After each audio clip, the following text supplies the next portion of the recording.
Well, that's another unnecessary pay-per-view in the books. Welcome to my Battleground 2017 review, and also I'm Commando. Let's get straight to it. Aiden English surprisingly defeated Ty Dillinger, and a surprisingly alright match as well. I wasn't expecting much, and I was expecting Ty to win, but he didn't, and Aiden English won. I was quite happy with that. It was a nice surprise. I was like, wow, did not see that coming. And good little win for Aiden. But I just wish they would do something. If this is a feud, I wish they would actually do something with them. But yeah, it was a nice surprise. Lasted 9 minutes 45, and he won with the they call it the Director's Cut, which is like the reverse Master Lock Slam thing, whatever the official name for it is. I can't remember. But they land on the stomach. I was surprised. I liked it. I really shocked me that he won. And he was moving on. There's not much more to say about the pre-show, apart from there was a bunch of morons in the crowd. Where Renee and King and all that were bloody doing stupid chants and just being dicks, pretty much. I was just like, oh my god, shut the fuck up. When Renee and that was trying to talk, it was so annoying. And he was moving on to the main show. First match was New Day. Surprisingly defeated the Usos to become the tag champs. 30 minutes 58. Now, the first half of this match, I just couldn't get into it. I was like, oh, this is so boring. I don't know, I just couldn't get into it. And it's not like it was wrestled or anything. I don't know what it was, but I couldn't get into it. But the second half of the match, was pretty good. I enjoyed it. There were some cool moments. The best moment was when Woods did that like two-step springboard jump thing that he does. And then he got bloody super kicked in mid-air. That was insane by one of the Usos. That was really cool. I also, anytime Xavier Woods is in the ring, he's always doing great stuff. He's very rarely in a match, but when he is, he's always doing cool moves and what have you. It's I really like that. It's a bit like, I was always say a bit like AJ Styles, but then his match tonight was pretty shit. But it's good that whenever you see him, you get some good action. But yeah, eventually, they all hit their tag finishers and kicked out, and fans was loving it.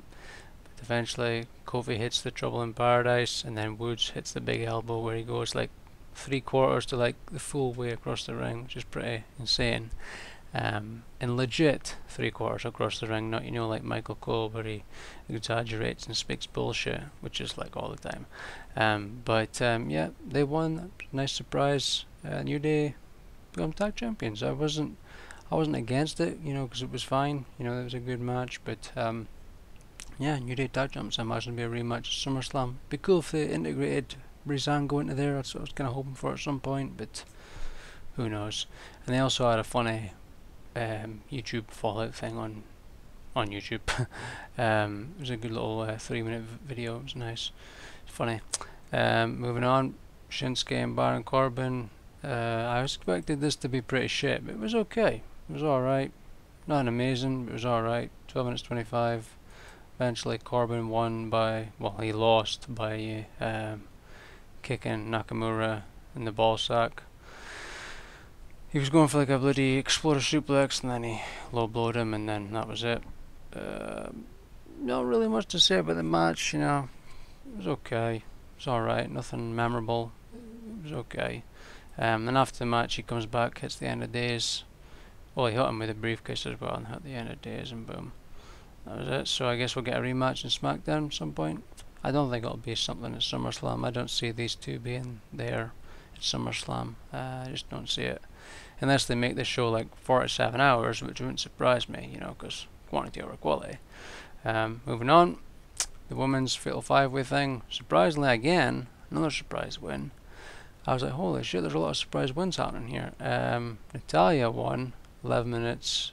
It started off, the way it sort of started, I didn't really like the way it started. Lana and Tamina sort of, I wouldn't really say dominated, but they were sort of, supposed to be dominating. You can tell Lana's, has a way to go before should really be, on the main roster. Dana Brooke's actually better than her, and that's kind of saying something. But yeah, she's really You know, she definitely needs more training. But yeah, Tamina sort of and her were beating Becky and all that up. But it took ages before anybody actually got eliminated, and then they just eliminated like everybody. Tamina gets eliminated, Lana gets eliminated, and then bloody Becky gets eliminated, and then it was just Charlotte and Natalya. Charlotte goes for the moonsault, Natalya gets the knees up, then she slams Charlotte into the turnbuckles head first, and then pinned her and got the win. I was very surprised. I was like, okay, I like this. And then after, you know, Naomi goes to shake her hands, but Naomi just leaves. Natalya just leaves. And also Natalya was absolutely hilarious on Talking Smack. And speaking of Talking Smack, it was better than the entire pay-per-view. It was just hilarious. It was really good. Like, Natalya, I'd never seen Natalya like that before. She was really funny, really entertaining. She was just really, really good on Talking Smack. Because usually she's annoying. But she was really, really funny and savage. And so was Kevin Owens. He was brilliant on Talking Smack. And Ginger was good on Talking Smack too. A lot of people are good on Talking Smack because they get to be them. You know, not scripted word for word by, you know, some ferret called Vince. Yeah, it was really, really good. Talking Smack, I loved it. It was very, very good. Yeah, Kevin Owens was really riling up Renee. I was just waiting for Renee to snap. Like, she was just getting really pissed off at Kevin Owens. He's good at that. But yeah, Natalya winning was a nice surprise, and the match was, it was okay. Moving on, we have Kevin Owens defeating AJ Styles in 17 minutes 50 for the US title. And this wasn't, you know, I don't even remember anything that happened in this match. It just wasn't good. It was kind of boring, to be honest. I don't remember anything that happened. Even looking at this recap, I don't really feel there's anything worth saying.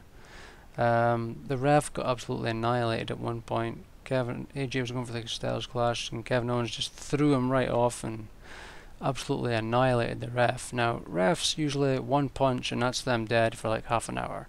Well, AJ fucking landed on top of him and annihilated this ref, and this ref gets up really quickly. I was like, what the fuck?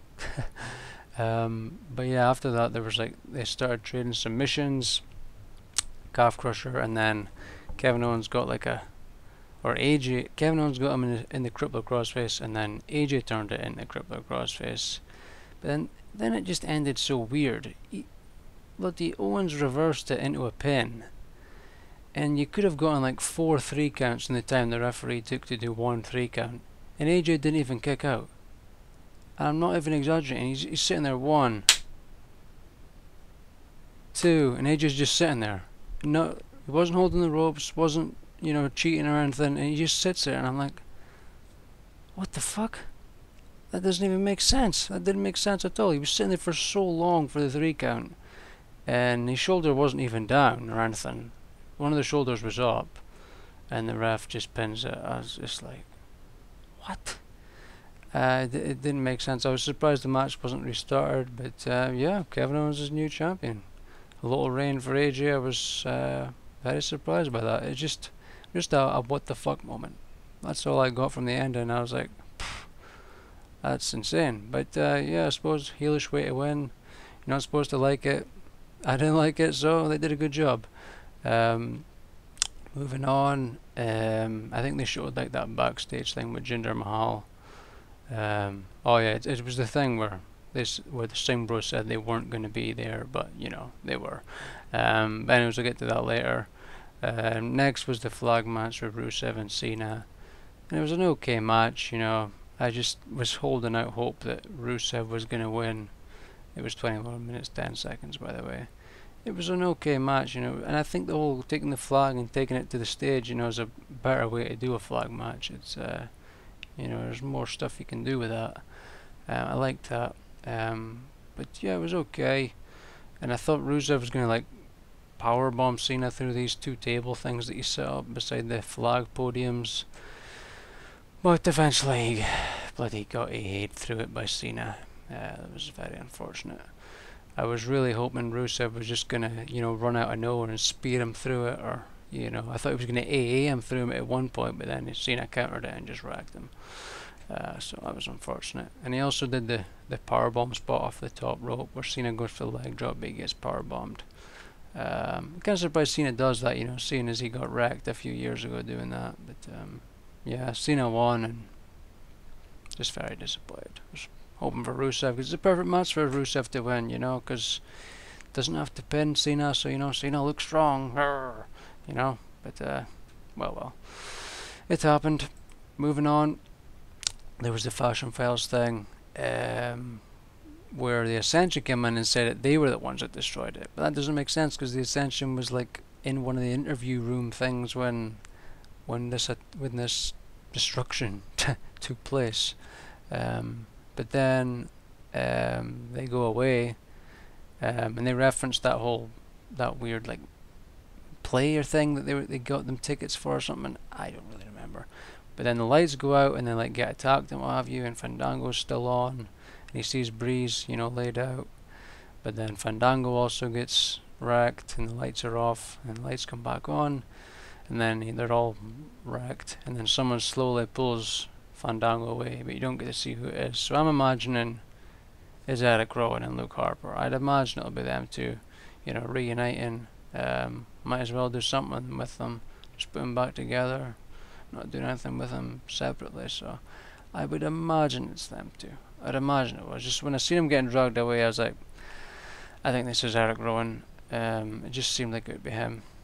But yeah, it was an alright. And there was also another fashion thing. I was just watching it on Facebook, just like a Facebook exclusive thing. It was pretty funny with them too. It was like before the show. But yeah, that's that. Moving on. They're still enjoyable, the fashion things, but I think they were better before, but they're still good. Moving on, Mike Kanellis versus Sami Zayn. Not much to say about this match. It wasn't very memorable, but it was okay. Eventually, Sami's going for the Exploder, but Maria runs in to block it. And it looks like they're going to do the same thing as last week on SmackDown, but Sami counters it, does the Exploder thing anyway, then Helluva and gets the win. And it seemed like a good idea for Maria to actually wear better clothing this time, because she was wearing some very small dress last time and you could see her panties. Well, she was wearing shorts this time, so no problems there this time. No revealing the pussy to the peoples. But yeah, Sami Zayn won. 7 minutes 15 it says here. So yeah. But yeah, nothing really memorable about that. Moving on, we have the Punjabi prison match. Jinder Mahal won. And it lasted 27 minutes 40 seconds. It's a long ass match. It didn't feel that long, but must have been. But yeah, as for the first part of the match in the first cage, it was it was kind of boring in the first cage. Nothing much really happened. And there was like a chant at one point, but I couldn't make it out. I was like, what the hell are they chanting? I couldn't figure it out. If you know what it was, feel free to tell me. But I couldn't figure out what it was that were chanting. It looked like there was a CM Punk chant as well, but there was something before, and I was like, what the hell are they chanting? But anyways, yeah, nothing much to say there. They do the whole open the doors thing. The doors get shut. Finally comes down to the final door, and it looks like nobody's going to get out. Orton hits the RKO, I think, on Jinder. And the Singh Bros come out from underneath the ring, pull Jinder out, and then Orton's stuck inside. And then he climbs out off of the first one, and then jumps to the second one. Well, he didn't jump, he just sort of stepped. It seemed to be a bit closer than before, because I remember seeing a video where Batista jumped from the first cage to the second cage. But it seemed a bit closer this time. Excuse me. Anyways, after that, I was expecting them to have, like Punjabi style weapons and stuff, because I remember them doing that before. They had like table full of weapons and stuff. There wasn't that this time, but they did use Singapore canes and was wrecking each other. It looked like Orton got the worst of it. He had some nasty marks on his arm and his back. His arm was bleeding, so was Jinder. And at one point, he didn't even get hit or anything. He was just looking at his bruises, and out of nowhere, he just goes, fuck. And it obviously got beeped out, but I was like, that was an unnecessary fuck, Randy. But anyway, he said it. But anywho's, there was a cool spot where one of the Singh Bros got punched from the top of the cage through the announce table. It's pretty sick. And he was also going wild with the steel chairs and the canes. And then he's trying to get out, and then his bloody music, Ginger's music goes off, and then bloody Great Khali comes out, and I'm just like, what the fuck? That was a huge, I wasn't expecting that at all. But yeah, Orton starts to climb, and Khali starts to climb. He starts shaking it, and Orton's sort of dangling back in the inside of the cage. But then Khali comes up and is like choking Orton by the throat. But it looked like Khali needed to go up one more thing, and it would have looked better. It looked a bit weird from where he was at. Orton had to try and adjust it to make it look a bit more believable. But Khali really needed to be up one more rung or whatever, and it would have looked a bit better. But yeah, Jinder comes at this point, and he's looking at Randy and laughing at him. And he climbs over, and he looks and laughs at him again. Then he jumps out and wins. I was like, yeah, okay, that's cool. I like that. It just seems like we're going to get more of this story with Jinder and Randy. I hope not. I'd rather move on to something else, but it seems like they're still going to continue it. At least that's what I got from that. But yeah, Jinder and Khali celebrate, and then it finished. I was like, alright, cool. I was really not expecting Khali to come back. But yeah, then Talking Smack happened, and it was awesome. I enjoyed it way more than the entire show. It was really good. It was really funny. Really enjoyed it. Kevin Owens was awesome. Natalya was good, and Jinder was good. Just really good show. Really enjoyed that. But yeah, there you have it. There's a review. I don't think I yapped too long, did I? Oh, I did. 16 minutes. Fuck. I was hoping to be quicker than that. Oh well, there you have it. That's a review. I got nothing else to say. There was a ton of bloody exclusive videos. I think I spoke about that already. I really didn't think I was going to yap all that much, but I did. That's it. Thank you for watching if you did. I don't know if I'm going to continue these. I know I've said that before, but I really think I'm going to consider stopping after SummerSlam. We'll see how they do, but I'm not doing good in views. The only reason I continued them after the end of last year was because Roadblock 1 did so well in views, but then since then it's kind of been shit. So we'll see come SummerSlam, and then I think I might just stop it. You know, I like doing these, but I don't know if it's worth it. I really don't. So yeah, there you have it. Thank you for watching. See you.